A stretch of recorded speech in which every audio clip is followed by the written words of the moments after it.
Hello everyone, welcome to Ansarkari.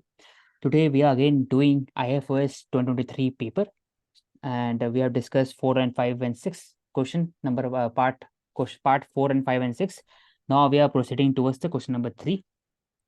Then starting with the first question, Indian constitution can be viewed as oriented towards four intertwined goals: rights, justice, development and governance. Elucidate. तो ये बात करते हैं elucidate, मतलब कि इसी में बात करना है, और लेकिन लास्ट में थोड़ा सा एनालिटिकल हो सकते हैं। लेकिन प्रवेश, तुम बताओ क्या क्या इसका हो सकता है, फिर करुणा। ठीक है, तो इसमें सबसे पहले, हाँ, इसमें पहले हम बात करेंगे राइट्स, जस्टिस और डेवलपमेंट गवर्नेंस एंड गवर्नेंस। ठीक है, इलुसिडेट करना है, तो फैलाना है इसको। हाँ, एलुसिडेट करना है। तो इसके अंदर हम सबसे पहले राइट्स को ले लेंगे या फिर राइट्स और जस्टिस को ले लेंगे, तो बताएंगे फंडामेंटल राइट्स और डायरेक्टिव प्रिंसिपल्स क्लियरली मेंशन करते हैं क्या क्या राइट्स हैं। और सोशो इकोनॉमिक जस्टिस की बात करेंगे, एफर्मेटिव एक्शन की बात करेंगे, पॉजिटिव डिसिप्लिन, एफर्मेटिव एक्शन लिखेंगे। उसके बाद वल्नरेबल्स की बात करेंगे। पॉजिटिव डिस्क्रिमिनेशन मतलब वही बात है ना, एफर्मेटिव एक्शन। हाँ, रिजर्वेशन एग्जाम्पल। हाँ, एग्जाम्पल रिजर्वेशन हो गया। और उसके बाद हम राइट्स में ही बात करेंगे essential fundamental religious DPSP. Practices, DPSP. नहीं, डेवलपमेंट में हम बात करेंगे कि सिंपल डायरेक्ट जाएंगे ना, कि मिक्स इकोनॉमी अप्रोच है और इसमें एक और इंक्लूसिव बताना, डेवलप मतलब क्या होता सस्टेनेबल है, डेवलपमेंट। साइंटिफिक माइंड का डेवलपमेंट का बात भी करता है, जैसे डीपीएसपी में साइंटिफिक माइंड हाँ, सेट। इसमें ऐसे लिखेंगे टेंजिबल और इंटेंजिबल डेवलपमेंट हाँ, दोनों को फोकस ह्यूमन करता है। एंड इकोनॉमिक डेवलपमेंट, ये है पूरा ओवरऑल डेवलपमेंट। हाँ, गवर्नेंस में बात करता है e governance, digital. E governance हो गया। उसके बाद ट्रांसपेरेंट हो गया, जिसमें आरटीआई, सोशल ऑडिट, पार्लियामेंट्री हम्म कमेटी, उसका एग्जांपल डालेंगे क्योंकि कॉन्स्टिट्यूशन के अंदर से एलिसिलेट करने के लिए बोल रहा हाँ, तो ये जो पूरा रहेगा ना, ये कॉन्स्टिट्यूशनल एग्जाम्पल रहेगा। तो इसमें जो ये है। रिजर्वेशन हो गया आर्टिकल 16 के अंदर, ईआरपी हो गया, एसेंशियल रिलीजियस प्रैक्टिसेस हो गया, फंडामेंटल राइट हो गया, डीपीएसपी हो गया। और यहाँ पर फिर देखा जाए तो आर्टिकल 51 या 50 के अंदर में जो फंडामेंटल ड्यूटीज के अंदर में ये है, साइंटिफिक माइंडसेट है सबका। फिर गवर्नेंस में कैट ट्रिब्यूनल हो गया, जो आसान होता है, कॉन्स्टिट्यूशन नॉन कॉन्स्टिट्यूशनल बॉडीज लिख देंगे डायरेक्टली कि एनजीटी, गवर्नेंस में। इसका हो गया। अब लास्ट में ये बताएंगे कि इंडिया जो है वो कॉन्स्टिट्यूशनल प्रिंसिपल पर स्टैंड करता है, बेस्ड ऑन कि जुडिशल रिव्यू। और इंडिया में हमेशा जो हुआ है वो बैलेंस अप्रोच रहा है ओवरऑल, कि अगर इन्वायरमेंटल कंजर्वेशन भी करना है versus economic development, right to freedom of religion भी है, लेकिन साथ में साथ रीजनेबल रीजनेबल रिस्ट्रिक्शन रिस्ट्रिक्शन। भी है।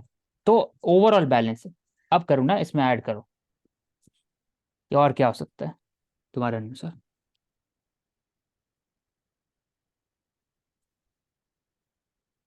और कुछ नया तो मैं नहीं सोच पा रही हूँ अभी।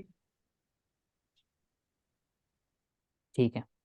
और औषध ये जो राइट्स हम्म, में है इसको भी थोड़ा सब्सटैंशिएट कर देंगे कि राइट्स ऑफ वल्नरेबल, जिसमें कि माइनॉरिटीज भी आ गई, वुमेन भी आ गई, ट्रांसजेंडर्स भी आ गए, पीवीटीज भी आ गए, पीसा एक्ट वगैरह ये सब भी। और फिफ्थ और सिक्स शेड्यूल की भी बात करेंगे क्योंकि उसमें भी राइट्स दिए जाते हैं ट्राइबल कम्युनिटी को, तो उसमें आ जाएगा वो। तो सब हेडिंग जो रहेगा ये सब हेडिंग रहेगा। इसके अंदर डाल सकते हैं। अब इसके अंदर में एक ओवरऑल केस स्टडी भी ले सकते हैं और इलुस्ट्रेट कर सकते हैं एक एक करके, 50-50 वर्ड का। हम्म लास्ट में ये बता देंगे जो कि constitutional social, principle, judicial review और बैलेंस। और जो तो सोशल जस्टिस, जो जस्टिस के अंदर हमने कैटेगरी डाली सोशल, तो उसमें हम सोशल, इकोनॉमिक, पॉलिटिकल, तो उसमें इलेक्शन का भी डाल देंगे, equal pay for equal work भी डाल देंगे, और लेकिन उस पे सोसाइटल में। हाँ, ज़्यादा लंबा हो जाए, क्योंकि डायमेंशन है बस निकाले हम लोग। नहीं, 200 वर्ड है ना, 200 वर्ड नहीं, है। तो इसको इलुस्ट्रेट भी करना ना, एक एक तो ट्राइबल वुमेन तो एक एग्जाम्पल हो गया, लेकिन इसको फैलाना भी है ना अंदर में, कि राइट्स में कैसे प्रमोट किया जाता है राइट्स को इंडिया में, तो उसके हिसाब से ठीक है। बताना है। फिर ये बताना, India has a multiplicity of major institution which provides a series of checks and balances, ensuring infirmities of one institution can be compensated by the action of another. इसका एग्जांपल बताओ। हाँ, तो इसमें सबसे पहला जाएगा पार्लियामेंट्री कमेटी, दूसरा financial में कैग, गवर्नेंस में हम जाएंगे आरटीआई सोशल ऑडिट, उसके बाद क्वासी जुडिशियल में जाएंगे एनजीटी, और जुडिशरी जो जुडिशियल रिव्यू करती है। तो ये सारी चीजें चेक्स एंड बैलेंस करती हैं। एनवायरमेंटल एस्पेक्ट भी हो जाएगा एनजीटी। मैं बताना चाह रहा हूँ कि मल्टीप्लिसिटी मतलब ज्यादा इंस्टीट्यूशन है, चेक्स एंड बैलेंसेस भी करता है, लेकिन साथ साथ अगर एक इंस्टीट्यूशन काम नहीं कर पा रहा तो दूसरा इंस्टीट्यूशन काम करने से पूरा होता है। तो वही बात है एनसीडब्ल्यू एनएचआरसी, दोनों के अंदर में दोनों के अंदर में जुडिक्शन सेम ही है एक तरह से, लेकिन ये काम नहीं कर दूसरा कर सकता है, चेक्स एंड बैलेंसेस भी है। दूसरा पार्लियामेंट्री कमेटी एंड कैग का रोल है इसमें, एक ये हो गया। या फिर जॉइंट कमेटी इसी में आता है, या फिर कैट का रोल आ गया, तो एनजीटी और सीपीसीबी का रोल है यहाँ पर। वैसी बात कर सकते नालसा हैं। का भी एग्जांपल डाल सकते हैं। हाँ, नालसा इसी में आएगा ओवरऑल लीगल के लिए। तो इसमें एग्जाम्पल को लेकर के इसको ये सब हेडिंग रहेगा, एनसीडब्ल्यू एनएचआरसी, उसके अंदर फिर लिख सकते और हैं कि कैसे इसमें एक दूसरे औसिक को। अभी तो हमने थोड़ा जनरल लिया, इसमें एग्जांपल हम ले सकते हैं NCDRC, national commission consumer dispute resolution, क्योंकि आजकल कंज्यूमरिज्म मार्केट का एंगल भी हम ले आएंगे। और इसका चेक्स एंड बैलेंसेस बताना है। और दूसरा दो इसमें की एलिमेंट है पूरा, कंपेंसेशन है। एक जो काम करता है इंस्टीट्यूशन, अगर वो काम पूरा नहीं हो पाता है तो दूसरा इंस्टीट्यूशन काम कर पाता है, ये बात है इसका। सेकेंड एस्पेक्ट इसका ये है। First factor checks and balances, तो दोनों के हिसाब से टोन लिखना है आंसर, एनजीटी सीपीसीबी ये सब का, या कैट हो गया या पार्लियामेंट्री कमेटी कैग का। कैग के कारण ही पार्लियामेंट्री कमेटी एफिशिएंट होता है, और पार्लियामेंट्री कमेटी के कारण ही कैग का जो रोल है वो एम्पावर होता है। ऐसे करके जोड़ना है हाँ, एक दूसरे को। ऐसे करके जोड़ना है, तो इसमें लिखेंगे कि जो कैग होता है वो बेसिकली पार्लियामेंट्री कमिटीज को असिस्ट करता रिपोर्ट है, देता है, और जो असिस्ट पार्लियामेंट्री करता है, कमिटीज रिपोर्ट होती करता हैं है। हाँ वो कैग की जो रिपोर्ट होती है उसको हाँ, स्क्रूटिनाइज करती हैं पार्लियामेंट में डालते और हैं फिर। गवर्नमेंट पे कंट्रोल करती हैं। ठीक है। अब आते हैं थर्ड क्वेश्चन में, लास्ट क्वेश्चन, कि explain how the local government institution have led to the considerable deepening of India's constitutional democracy. How local government institution, पहले तो पता होना चाहिए क्या होना चाहिए लोकल गवर्नमेंट इंस्टीट्यूशन। तो इसमें लिख देंगे पीआरआई और म्यूनिसिपैलिटी, 11th और 12th शेड्यूल, और एक्ट से भी बता देंगे, क्योंकि जैसा कि हमने देखा है कि पॉलिटी के पेपर में एक्ट से हमारा आंसर एनडी हो जाता है। तो 73rd एक्ट 1992। उसके बाद हम बता देंगे कि दिस प्रमोट्स डायरेक्ट डेमोक्रेसी और Ramraj in the at the grass root level, और गांधीयन आइडिया को प्रमोट करता है। तो ये बेसिकली इसका ऊपर का स्ट्रक्चर हो जाएगा। फिर हम इसमें बता देंगे कि किस तरीके से जो लोकल डिमांड्स होती हैं, जो लोकल रीजनल स्पेसिफिक डिमांड्स ठीक होती है, है ये वो हो गया मीट हो लोकल जाती गवर्नमेंट है। बेसिकली। अब इससे कैसे बढ़ा है, तो कहाँ कहाँ पर होता है, तो डीपनिंग, ईआई में डीपनिंग हो रहा है, सोशल ऑडिटिंग में डीपनिंग हो रहा है, पब्लिक पार्टिसिपेशन होता है, awareness participation, last mile connectivity रहता है, connectivity. Faster implementation of central और स्टेट स्कीम्स होता है। फास्टर इम्प्लीमेंटिंग एजेंसी हो गया, कनेक्टिविटी उसके गिवन बाद टू गवर्नमेंट स्कीम्स,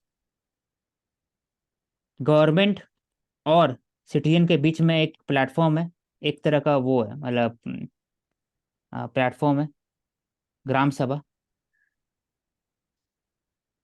तो ये हो गया ना डीपनिंग ऑफ गवर्नेंस लिखा हुआ है कि हम्म, हाउ लोकल, हाउ कैसे, तो public participation, public trust, social auditing, RTI, फिर हो सकता है ईआईए का नॉर्म्स हो गया, या फिर बात कर सकते हैं उसके बाद आप बात कर हम्म, सकते हो जो डेवलपमेंट प्लान्स होते हैं, जैसे कि नॉर्थ हाँ ईस्ट में जीवी, है, हाँ और ग्राम सभा हाँ, डेवलपमेंट प्लान, हाँ डेवलपमेंट ग्राम प्लान। पंचायत,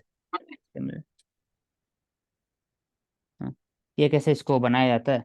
और डीपनिंग हो रहा है, डीपनिंग मतलब डीपनिंग कैसे फैल रहा है, अंदर तक जा रहा है, तो और फिर इसमें उसी डिजिटल। का आप बता सकते हो इसमें, क्योंकि ये बोल रहा है ना कॉन्स्टिट्यूशनल डेमोक्रेसी, तो इसमें पार्टिसिपेशन ऑफ इलेक्शनरिंग तो उसका भी होता है। इलेक्शन ग्रास रूट लेवल पे तो डायरेक्ट कनेक्ट होता है, election direct participation, democracy and basically direct Gram Sabha. Democracy. हम्म बताओ, करूँ ना? और क्या हो सकता है? इलेक्शन हो गया,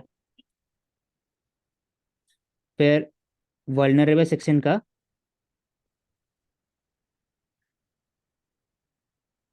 1/3 फेमेन, इसमें SC उसे एक और ST चीज के लिखेंगे कि हाँ, रिजर्वेशन। कैपेसिटी डेवलपमेंट करता है, जैसे कि ट्राइफेड हो गया, मतलब ट्राइबल मार्केट में हेल्प करता है। हाँ सही बात है, ट्राइफेड। वैसे ही पेशा, हाँ, कस्टम, पैसा हो गया। जो कस्टमरी लॉज होता है, हाँ, इसके कारण उनका अवेयरनेस, सिंक्रोनाइजेशन हाँ सेंट्रल सिंक्रोनाइज स्टेट लॉ। करता है। बोलो, हाँ करूँ ना?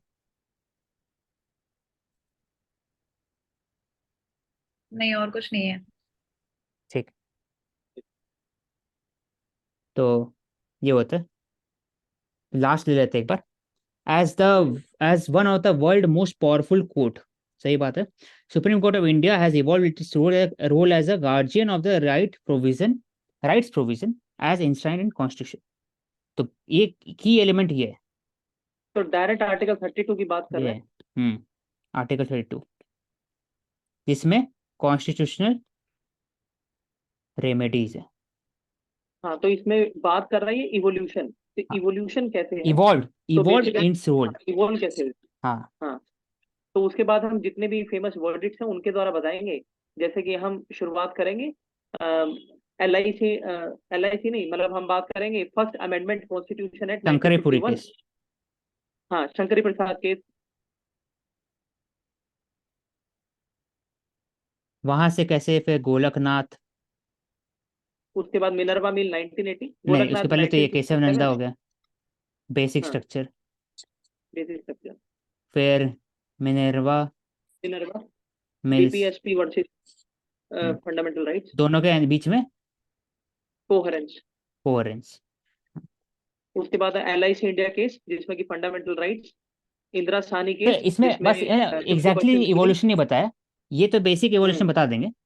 फिर बताएंगे हम्म कि कैसे जो कोर्ट है ना, वो हर एक लेवल में गया है। ऐसे इन्वायरमेंट में बढ़ाया गया है, MC मेहता वाला केस में उसको भी हम्म ले गया गया, राइट टू लाइफ में हाँ, मतलब राइट्स आर्टिकल। अपहोल्ड हुए हैं। इसमें हाँ इस तरीके से करेंगे, rights uphold of society as well as of citizen. तो हाँ, उसमें अब सोशल में बात करेंगे कि सेपरेशन ऑफ पावर को भी रिलीजियस। इंक्रीज किया गया, मतलब कि बैठा है हाँ, इसमें। क्या नाम है केस का? 1982 में बोमाई केस। बोमाई, SR बोमाई। हम्म, इसमें भी रखा गया 1982। उसके बाद फिर इन्वायरमेंट हो गया, ये हो गया separation of power, separation power ने सेकुलरिज्म सेक्युलरिज्म। इस पर, और MC मेहता केस हो गया। तो उसके बाद इसमें वुमेन बेसिकली स्पेसिफिक बात कर सकते हैं कि जो ट्रिपल तलाक वाला केस है, उसमें हाँ, भी राइट्स ऑफ वुमेन अपहोल्ड हुए। ट्रिपल तलाक, या इस बात किया जाए इस पर, क्या नाम है एक और, आर्टिकल 377 सबरीमाला, होमोसेक्सुअलिटी। सबरीमाला, हम्म होमोसेक्सुअलिटी, आर्टिकल 370। ट्रांसजेंडर्स की नहीं, बात कर रही। सेक्शन आर्टिकल नहीं है वो। Section 377, section section of 377। 377 of IPC, जो क्रिमिनलाइजेशन ऑफ द होमोसेक्सुअलिटी था पहले, वो खत्म हुआ। तो इसके हिसाब से guardian of rights provision, rights तो राइट्स में सब होता है, इन्वायरमेंटल राइट्स है, फंडामेंटल राइट्स है, डिग्निटी है, प्राइवेसी है, एक्सेट्रा। तो कैसे वो एक तरह से इवॉल्व हुआ है, गार्जियन है, गार्जियन मतलब जो लीगल एड का ये बात करता है, नालसा का भी आ जाएगा रोल थोड़ा सा। और दूसरा free aid, free legal aid, separation of power, rights का में कैसे अब वो free expansion of legal rights. Aid, NALSA, NALSA free legal aid हो गया। और इसके अलावा जो गार्जियन ऑफ एक्सपेंशन राइट्स है, ऑफ तो हम बोल राइट्स सकते ये हैं हम ले कि सकते हैं। हाँ, पहले एक्सपेंशन ऑफ राइट्स में। नैरो इंटरप्रिटेशन था, अब एक्सपैंड कर दिया गया आर्टिकल 21 को, तो वो लिख के लिख हम्म सकते हैं।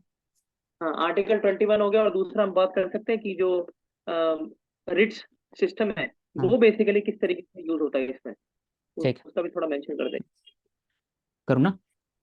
इसका जैसे आप स्ट्रक्चर कैसे बनाओगे, जैसे 2 पेजेस पे बनाते हैं? इसमें तो डायरेक्टली रहेगा। मैं इसमें क्या करूंगा, पहले इवोल्यूशन बता दूंगा इसको, कि ओवर द इयर्स ये से एक बेसिक स्ट्रक्चर हुआ, डॉक्ट्रिन, इसमें जुडिशियल रिव्यू कॉन्सेप्ट है, जिसके तहत में सुप्रीम कोर्ट कभी भी कोई भी लॉ को जुडिशियल रिव्यू करे according to the constitutional provision, और फिर एक जजमेंट देगा। उसके बाद मैं बताऊंगा कैसे डीपनिंग और एक्सपेंसिव उनका इंटरप्रिटेशन रहा है विथ रिस्पेक्ट टू आर्टिकल 21, उसमें बता देंगे। आर्टिकल 14 में बता, आर्टिकल 21 में बता देंगे इन्वायरमेंट वाला केस आ जाएगा। और फिर बताएंगे आर्टिकल 14 और 21 के बीच में लेके जाएंगे ट्रिपल तलाक सबरीमाला और सेक्शन 377। तो इसी से हम एक्सपैंड कर देंगे इसको, 2 केस स्टडी लेकर के ऐसे। और कंक्लूजन या यहाँ पर इंट्रोडक्शन इवोल्यूशन हो बता गया, देंगे। यहाँ पर इवोल्यूशन बता देंगे पूरा, जुडिशियल रिव्यू को यहाँ पर एक्सप्लेन कर देंगे।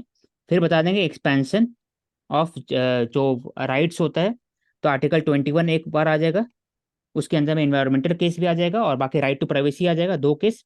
और आर्टिकल 14 और आर्टिकल 26 जो फ्रीडम ऑफ एक्सप्रेशन है, फ्रीडम ऑफ रिलीजन है, उसको राइट टू इक्वालिटी, दोनों का रीजनेबल रिस्ट्रिक्शन और बैलेंस इंपॉर्टेंट है। तो वो केस हम ट्रिपल तलाक ले लेंगे, सबरीमाला ले लेंगे और सेक्शन 377 ले लेंगे। तो बस 2 केस स्टडी से एक्सपैंड कर दिए, इसको गार्जियन बना दिए।